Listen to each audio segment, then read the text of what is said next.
India பல வகையில் பேரழகு. உலகின் பழமையான நாகரிகங்களில் ஒன்றாகும். பல மொழிகள், பல மதங்கள், பல்வேறு கலாச்சாரங்கள் இணைந்ததுதான் இந்தியா. இந்தியா செழிப்பான தேசம். எல்லா கனிம வளங்களும் இயற்கை செழிப்பும் உள்ள தேசம்.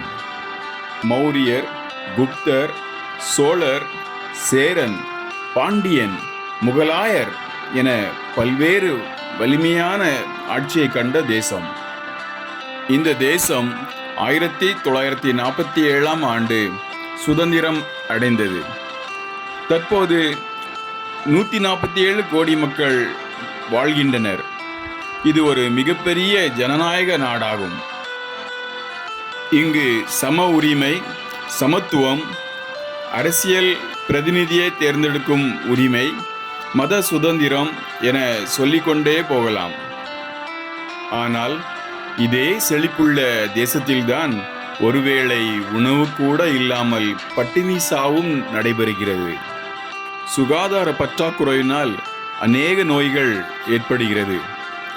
நோய்களுக்கு சரியான மருத்துவ வசதிகள் இல்லாததினால் எத்தனையோ மக்கள் மருத்துவ வளாகங்களில் இருந்து தங்களின் சிகிச்சையை பெற்றுக்கொண்டு இருக்கின்றனர். படிப்பதற்கு வசதி இல்லாததால் தேசம் முழுக்க சிறுவயது கூலியாட்கள் அடிமைகளாக நடத்தப்படுகின்றனர். அநேக பகுதிகளில் தங்கள் வாழ்க்கைக்காகவும் வயிற்றுக்காகவும் கட்டாயத்தின் பேரிலும் தங்கள் உடலை விற்று வாழும் விலை மாதர்கள் ஏராளம் ஏராளம். வீடுகள் இல்லாமல் ரோட்டு ஓரங்களில் வாழும் ஏழைகள்தான் எத்தனை ஆயிரம். இந்த தேசத்தில் திருட்டுகள் அதிகம். காரணம், மக்கள் போதைக்கு அடிமைகளாக இருக்கின்றனர். போதைக்கு சிறுவர், பெரிய, ஆண்கள், பெண்கள் என்று அனைவரும் குடித்து வெறித்து இருக்கின்றனர். ஒரு நாளைக்கு சராசரியாக 70 முதல் 75 பெண்கள் கற்பழிக்கப்படுகின்றனர். அதேபோல் ஒரு நாளைக்கு சராசரியாக 70 முதல் 80 கொலைகள் நடைபெறுகின்றன. சுவிசேஷம் அறியப்படாததினால் இன்னும் மூட நம்பிக்கை, மாந்திரீகம், நரபலிகள், தேவதாசி முறைகள் இன்றும் கண்ணுக்கு தெரியாமல் நடந்து கொண்டேதான் இருக்கிறது. இதற்கு எல்லாம் காரணம் கிறிஸ்தவர்களாகிய நாம் தான். நமக்கு கொடுத்த கடமையை நாம் நிறைவேற்றாமல் இருக்கிறோம்.